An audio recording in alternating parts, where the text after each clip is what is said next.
il y a, après, en 1858, quand le roi Guézo avait fini avec, c'est vrai, après Guézo, ils ont voulu forcer et son successeur Guélélé a aussi lutté pendant beaucoup de temps. Béhanzin est venu finir avec. Quand Béhanzin finissait avec, en même temps pour trouver une nouvelle approche, il y a eu la colonisation. Et Béhanzin a beaucoup lutté avec les troupes des Amazones. Peut-être avant qu'on arrive à Béhanzin, je voulais poser la question de savoir quelle place occupait Ouida dans la route de l'esclavage au Dahomey. Ouida, comme je le disais tantôt, était le centre des affaires. C'était à Ouida qu'il y avait le marché des esclaves. C'était à Ouida où tous les forts étaient installés. Donc, quand tu captures les esclaves n'importe où, c'était à Ouida qu'il fallait venir les vendre. C'était à Ouida que les acheteurs venaient acheter les esclaves. Ouida. Oui, Ouida. Ouida, c'était même pas Ouida. C'était, le vrai nom, c'était Guéléoué, comme je le disais, la maison du champ. Et comme c'était habité par les Ouida, on les appelait les Ouida. Les colons ne pouvant pas bien prononcer leur nom, ils ont commencé par dire Ouida, Ouida, Ouida, et qui plus tard est devenu Ouida. Normalement, en Afrique, on doit s'orienter autrement pour enlever ces noms de malédiction. Parce que quand on déforme ton nom, ça ne génère plus l'énergie que ça doit générer. Même les noms de nos pays, voilà, comme Cameroun, c'est-à-dire la rivière des crevettes, le Gabon et tout ça. Voilà, il faut changer tout ça. Ils nous ont insultés en déformant les noms de nos villes. On garde alors ces noms, pourquoi? Pourquoi ne pas les changer? Normalement, on doit les changer. Donc maintenant, quand Guézo a fini avec les esclaves, 13 ans après, quand on a commencé par avoir les régimes politiques modernes, les esclaves, les colons, les missionnaires sont encore revenus. Et c'était l'erreur, la plus grande erreur que nos dirigeants de l'époque avaient commise. Normalement, à l'époque, on les a tous chassés du Bénin. Ils n'existaient plus. On les a tous chassés. La basilique de Ouida était vide. Il n'y avait plus de prêtres. Mais on ne sait pas pourquoi les nouveaux dirigeants qui étaient arrivés ont dit qu'il faut ouvrir le pays au monde. Mais est-ce qu'au-delà des résistances endogènes, n'y avait-il pas des pressions extérieures qui ont poussé quand même le Dahomey vers la fin? Mais normalement, si on s'organisait selon la gouvernance que nos rois avaient adoptée à travers le gouvernement que je venais de présenter, est-ce qu'on en avait besoin? On s'en foutait de leurs exigences. On restait comme ça. Il y a des États africains qui vivent. Il y a certains États du monde qui vivent ainsi. La Chine s'en est débarrassée. Il y a beaucoup de pays. La Russie est en train de faire la même chose. Mais est-ce que les habitants de ces gens-là sont morts? La paix, on la prépare avec la guerre. On a même des pays en Afrique, un peu comme le Botswana, qui ne sont pas au FMI, à la Banque mondiale et toutes ces institutions-là, l'ONU, mais qui vivent et qui sont épanouis. On refuse totalement leur retour. Ils ne viennent plus. Quand ils étaient arrivés, ça a changé quoi? Au contraire, le peu qu'il nous faut en Afrique, tout ce qu'on a en Afrique pour se suffire, on leur donne. Qu'est-ce qu'on produit ici au Cameroun sans que ça n'aille en Europe? La tomate du Cameroun part en Europe. La banane même. Même la banane la plus chère en Europe, après la banane de la côte, la banane ivoirienne. Le poivre du Njombe qui fait le beau temps en est France, devenu un ingrédient même très rare dans la cuisine. Et on peut allumer les torches en journée pour chercher. Pourquoi ne pas? Ici, on ne consomme pas les poivres. Notre pétrole, il faut voir combien le carburant coûte ici. Alors que le Cameroun produit le pétrole. Il y a une localité en Indonésie qui porte le nom du Cameroun à cause justement de l'exploitation des noix de palme. Voilà. C'est-à-dire, ils sont venus prendre ces secrets-là ici et ils ont justement développé cette localité-là en Indonésie au point où ils ont donné le nom Cameroun. Mais aujourd'hui, la palmeraie du Cameroun est privatisée. Et c'est un étranger qui... voilà. C'est quand même extraordinaire. Il y a l'image qui montre le retour des missionnaires. Je voudrais qu'on envoie ça quand même. Et si l'État déjà, comme on est en train de reconstruire la route des esclaves, si on peut même détruire ce monument, parce que leur retour ne nous présente rien de bon.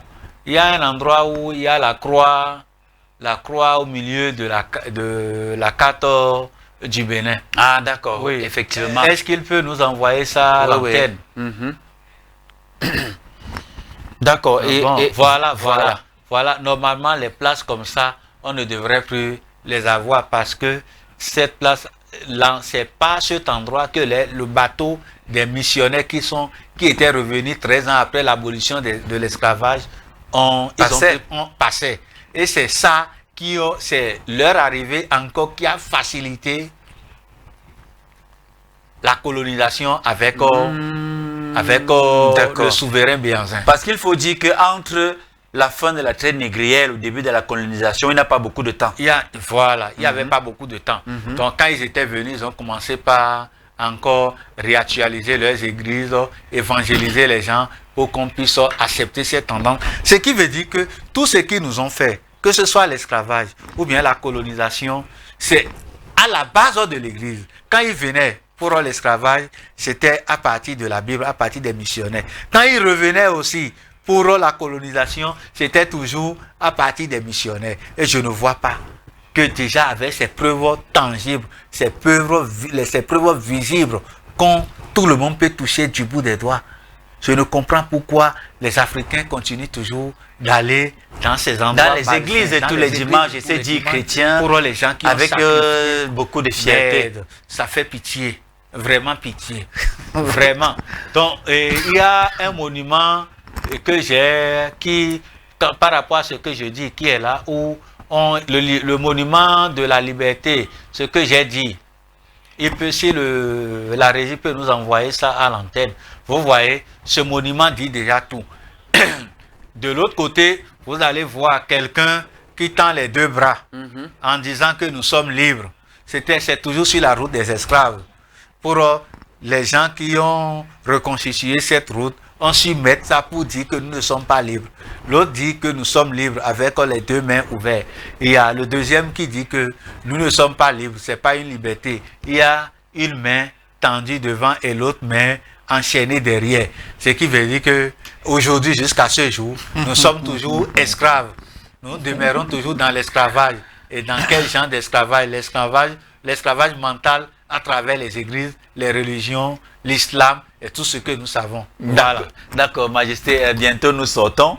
Alors, comment le Dahomey a-t-il tenté de reconvertir son économie après le déclin de la traite?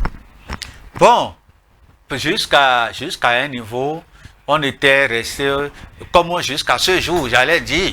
Notamment la culture de l'huile de palme. Oui, avant de venir là, tous les États de l'Afrique s'inscrivent toujours sur le plan économique, social, politique, dans la vision du monde colonial. Donc, on ne s'en défait pas. C'est tout récemment que le président Soglo a commencé.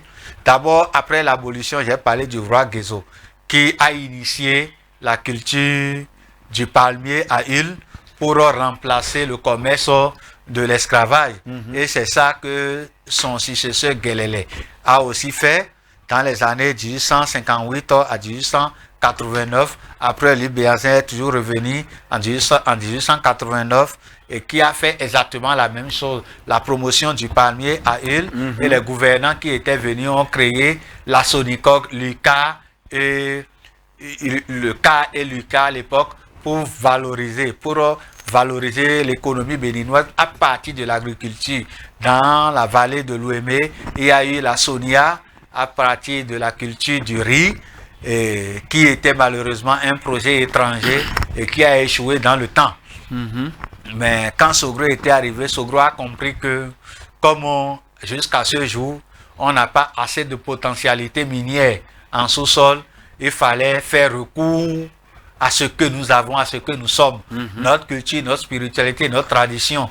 Il a ouvert du moins ça, notre spiritualité, notre tradition au monde à travers le Festival international du Vaudou, à travers les Vaudou Day que le roi Talon a repris actuellement. Et c'est ça, en fait, ce qui fait en partie d'abord la richesse du Bénin, c'est le tourisme culturel, spirituel que tout le monde connaît. Tous les gens viennent au Bénin pour visiter ce que nous voyons aujourd'hui. Tous ces vestiges que nous voyons aujourd'hui. Voilà. Merci à la régie. Donc ça, vous voyez à côté ici, s'il pouvait laisser le premier. De l'autre côté, en bas, il y a Toussaint Louverture. En fait, ceux qui ont vraiment lutté pour l'abolition définitive de l'esclavage. Quand on dit que l'esclavage a été aboli par Victor Schœlcher, c'est très faux. Ça a été une abolition théorique. L'abolition définitive de l'esclavage, c'est un digne fils du Vaudou qui l'a obtenu en Haïti. Toussaint Louverture à Saint-Domingue en 1884, justement. Voilà. Et c'est ça qui a créé tout le tort à l'Haïti aujourd'hui, parce que d'autant plus qu'on sait que l'Haïti pratique le vaudou béninois. Il fallait utiliser tous les moyens pour prouver que c'est un État incapable. Donc, ils sont toujours dans l'instabilité. Donc, et d'ailleurs, Haïti fut la première république nègre indépendante au monde. D'ailleurs, sa devise, c'est l'union fait la force. Voilà. Et la couleur de son drapeau. L'union fait la force qui est le symbole du roi Guézo. Voilà. Donc, ils sont venus puiser dans la source parce qu'ils disaient que comment Guézo avait fait. Guézo a essayé d'unir tout le monde. Quand lui il était venu, il a dit que où sont nos failles? On n'était pas comme ça. Si on est devenu comme ça, c'est grâce à quoi? Il a remarqué qu'on était divisés. Les villages, nos rois, les autres royaumes, on ne parlait plus le même langage. Et il a réuni tout le monde. Il a déposé la jarre. Il a dit, versez de l'eau dedans. Les gens ont puisé, ils ont versé l'eau dedans partout. Et ça ne remplissait pas. Il a pris maintenant la jarre, il a soulevé, il a bouché avec un doigt, un trou. Il a demandé aux autres de venir faire pareil. Et tout le monde a fermé les trous de la jarre, trouvé la jarre passoire. C'est-à-dire, même si on prenait la passoire et tout le monde se levait pour mettre un doigt, il a dit, ça devait empêcher l'eau. Voilà, verser l'eau, on a versé l'eau, l'eau n'est plus sortie. Il a dit, là maintenant, l'union doit faire la nation. Donc, quand on est séparés, on ne pourra rien faire. Unissons nos forces pour combattre ceux-là. Quand on est divisé, on ne pourra pas faire, on ne pourra pas mener, on ne pouvait même pas mener ce combat. Il faudrait qu'on parle tous ensemble le même langage pour pouvoir les combattre. Donc, c'est en fait de ce symbole que l'Haïti s'est inspiré pour créer sa devise. L'union fait la force. Et son drapeau, justement, a été repris grâce à cette lutte-là pour l'abolition de l'esclavage par beaucoup de pays, comme le Venezuela, comme la Bolivie, comme la Colombie. Parce que si vous prenez le drapeau de Haïti aujourd'hui, il est similaire au drapeau de la Colombie, de la Bolivie, du Venezuela et autres. Donc nous saluons dans la mémoire de Jean-Jacques Dessalines et de Toussaint Louverture qui, en 1884, définitivement, ont mis un terme à l'esclavage, et ce de façon pratique et non de façon théorique, comme on le dit dans les textes d'histoire. Alors, Majesté, pour terminer, sur le plan symbolique, quel est le rôle de l'arbre du non-retour sur la route de l'esclavage à Ouida, notamment sur le plan de la signification spirituelle, les rituels associés et les mémoires collectives? Quel est le symbole? Comme je venais tout à l'heure de le dire, d'abord quand on prend l'arbre du retour et l'arbre du non-retour, c'est un endroit, un réceptacle qui contient en fait la majorité d'une des parties, pour ne pas dire le cas, de nos ancêtres qui ont été déportés, qui ont été réduits en esclaves. Donc quand on vient à ce lieu, en tant qu'Africain, on est sûr de pouvoir s'identifier. On sait que en partie, il y a une partie de ces êtres ascendants qui se reposent dans cet arbre. Et ça nous permet en fait de revivre. Parce que quand on part là-bas, qu'on le veuille ou non, des fois tu peux avoir la chair de poule jusqu'à commencer par couler les larmes. À travers ces végétaux, on peut se rappeler de ce que nos ancêtres ont vécu. On peut aussi directement se connecter avec le cordon ombilical de nos ancêtres qui n'ont pas eu la chance de rester au pays pour pouvoir développer ce pays et qui sont allés développer d'autres pays. Et c'est resté jusqu'à présent un patrimoine culturel de l'Afrique. Et ça a été même enregistré, la route de l'esclavage a été enregistrée dans le patrimoine de l'UNESCO. Donc c'est là. D'accord. Majesté, pour sortir définitivement, penses-tu que la mémoire de l'esclavage au Dahomey influence-t-elle aujourd'hui la conscience historique, non seulement les afro-descendants, mais également du peuple béninois? Est-ce que le peuple béninois est conscient aujourd'hui? Bien évidemment, on est vraiment conscient, et c'est ça qui a même conduit à la réhabilitation de la route des esclaves, à l'organisation ou bien à la création de la journée internationale du vaudou. Parce que la journée internationale du vaudou, ce n'est pas que le vaudou. La journée internationale du vaudou, ce n'est pas que le vaudou. C'est une journée où il faut valoriser le patrimoine spirituel, traditionnel, historique du Bénin. À travers le patrimoine historique, c'est-à-dire, on vient pour se ressourcer des difficultés, pour s'approprier des difficultés que nos ancêtres ont traversées. La belle preuve, avant le démarrage des activités du festival du vaudou, ou bien des vaudou Day, devant la pierre sacrée qui a été montrée tout à l'heure, Sa Majesté Dagbo Kounon passe d'abord par là pour faire des rituels sacrificiels en l'honneur des ancêtres. Et maintenant, mis à part le Bénin, tous les Béninois, imaginons un peu, aller un vendredi, ou bien à l'heure-ci même un jour ouvrable, à la place, essayer de parcourir la route des esclaves pour voir le nombre de Béninois, le nombre d'étrangers, le nombre d'afro-descendants que vous allez voir en train de toucher ces monuments, en train de couler les larmes. Ce qui veut dire que à travers ces passés historiques, les Africains sont conscients que ceux-là ne sont pas partis pour qu'on devienne des chrétiens, parce qu'ils avaient refusé d'être chrétiens, ils avaient refusé d'obéir, parce que beaucoup qui refusaient de se faire évangéliser étaient réduits à l'esclavage. Donc, et qu'ils se rappellent de cette histoire pour que les nations africaines puissent en fait relever ce défi, se libérer définitivement de l'Occident. Voilà. C'est pas seulement l'Afrique. Vous allez voir les Guadeloupéens, les Américains, tous ceux-là qui viennent en Afrique pour pouvoir en fait s'inspirer en fait de l'histoire de ses ancêtres, prendre, bénéficier une partie de leur cas.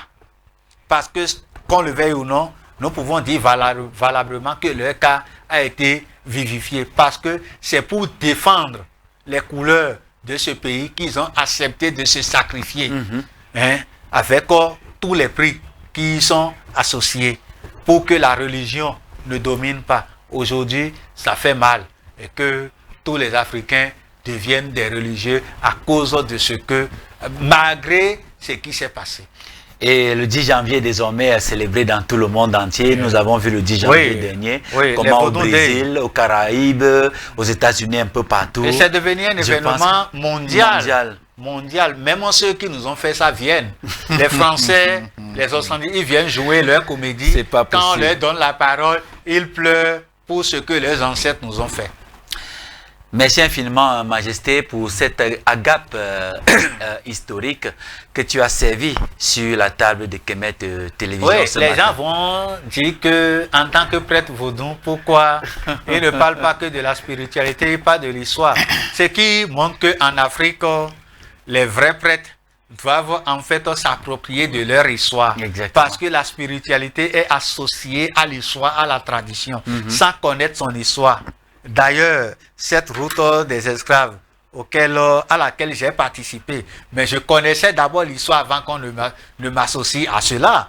Donc, tout Africain doit véritablement s'inspirer de son histoire, de l'histoire de son pays, de son continent, pour pouvoir mieux avancer dans la spiritualité. Parce que sans la tradition, regardez le volet spirituel dans la route des esclaves. Bon, pour finir, je reviens toujours sur Kemet TV. Nous sommes là et nous essayons de partager le peu que nous avons avec la communauté, notre communauté qui nous suit. Et nous souffrons toujours, nous sommes toujours en souffrance. Donc malgré ça, nous voyons les télévisions qui ne font rien en ce qui concerne la liberté de l'Afrique, la libération de l'Afrique, qui sont dans les débats politiques, dans les débats des Occidentaux, à qui les particuliers se lèvent pour aller leur donner 20 millions, 30 millions, 50 millions. Nous qui sommes dans ce vrai combat, c'est vrai qu'ils nous appellent, nous félicitent, on est content de ce que vous êtes en train de faire. Mais nous le faisons grâce à quoi? À partir de nos maigres moyens. Donc nous sommes toujours à l'étape rudimentaire.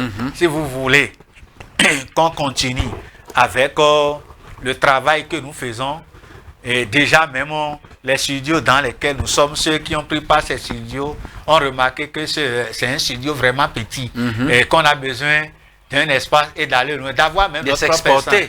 Voilà, ils ont fait les promesses. Là maintenant que TV, nous avons déjà fait nos preuves. Nous avons montré que nous sommes capables de faire. Nous ne sommes pas à la bouche. On dit que vous qui criez Afrique, Afrique, Afrique, qu'est-ce que vous faites? Voici ce que nous faisons. Et sur le plan pragmatique, dans les pratiques ancestrales, on a aussi initié un projet qui est Kemet Reconnexion. On est dans le projet de la construction d'une école de mystère où il faut venir s'édifier, s'éduquer, se faire initier. Les sites d'initiation, les différentes divinités seront présentes à cette école. Et même les conférences publiques qui seront bientôt organisées. Mais nous ne pouvons pas le faire sans vous, parce que nous sommes des citoyens ordinaires et modernes, modestes comme vous. On a besoin de votre accompagnement pour pouvoir le faire. Donc si depuis ce temps, nous avons lancé un cri de cœur pour que vous nous accompagniez, et à ce jour, si on prend même seulement les abonnés de Kemet Télévision, si chaque personne arrivait même à donner 100 francs. 100 francs. On est tellement... Nous sommes à 20 600 abonnés. Imaginez-vous si chacun donnait $1 ou €1 en fonction de l'ère géographique dans laquelle vous vous trouvez. Vous voyez ce que ça peut faire pour la construction des différents projets que nous avons en commun. Donc on n'aura pas honte de le demander. Moi, je ne vais pas vous demander de venir nourrir mes enfants, de venir nourrir ma famille et autres. Je peux le faire. Mais on peut vous demander de venir vous joindre à la lutte pour qu'on puisse véritablement émerger, pour faire connaître l'histoire de l'Afrique aux gens, et que ceux qui continuent toujours d'aller dans ces endroits qui appauvrissent l'Afrique puissent s'écarter, et que le gouvernant qui continue toujours de s'inspirer de la technique ou bien de la vision politique des peuples qui nous ont opprimés s'en débarrassent et qui reviennent à la source. On le dit toujours que nous pouvons changer l'humanité. Donc venez, nos adresses sont toujours les mêmes. On dit que la main qui demande reste en l'air. Elle ne se fatigue pas. Et même quand elle reçoit, on dit merci. Et qui dit merci, on redemande encore. Nos mains sont toujours en l'air. Donc vous avez nos différents numéros. Contact. Si quelqu'un veut rattraper le train, qu'il vienne. Et quand on fait un don à Kemet Télévision, je l'ai toujours dit, c'est pas à Niamsi qu'on le fait, c'est pas à Totabonne qu'on le fait, c'est pas à Wendomabou, mais ce don, c'est un don pour l'Afrique, un don pour le combat. Et quel genre de combat? Le combat vers la liberté. Merci et soyez bien. Et on va quand même dire aussi merci à ceux qui jusqu'ici, autant que faire se peut, ont apporté une modeste contribution pour la vie de Kemet Télévision. On va vraiment les remercier, au moins ceux-là ont cru à ce combat, tant bien même qu'ils sont en minorité. Ils sont vraiment en minorité, on ne peut que les remercier. Et nous en demandons encore, venez, aidons-nous à mieux faire. D'accord, Majesté. Merci infiniment. Et puis, je crois que le message est entendu. Ce voyage dans la mémoire douloureuse de la traite au Dahomey ne se veut pas un simple récit d'horreur passée. Il est une offrande de vérité, une lampe allumée dans l'obscurité de l'oubli pour éclairer le chemin de la réconciliation entre l'Afrique et sa propre essence. Car nous ne pouvons bâtir un avenir libre si nous n'avons pas le courage de regarder en face ce qui nous a brisés. Mais il y a de l'espoir. Il vit dans les peuples debout, comme celui du Burkina Faso qui célèbre chaque 15 mai ses coutumes et traditions, affirmant que la modernité sans identité n'est que mascarade. Il vit dans la mémoire de Nicéphore Soglo, ancien président du Bénin, qui dès 1990 affirma la légitimité du vaudou en instituant le 10 janvier comme journée officielle de célébration de notre spiritualité. Il vige enfin dans les rêves universels du doyen Korejo Missia Doumbia qui, à travers le Dibon, invite le monde à se reconnecter à l'ordre cosmique selon la sagesse ancestrale africaine. À tous ces pionniers, à toutes ces âmes debout, nous disons infiniment merci. À tous ceux qui écoutent, qui doutent, mais qui cherchent la lumière, nous disons bienvenue. Et à vous qui regardez cette émission, souvenez-vous que chaque arbre du non-retour peut devenir arbre de renaissance si nous choisissons de retourner à nous-mêmes en tant qu'Africains. Que mes télévisions vous accompagnent sur ce chemin. 3 fois au TEP, à vous et à très bientôt pour une nouvelle aventure au cœur des arcanes, toujours sur les antennes de Kemet Télévision. Au TEP. Ah, c'est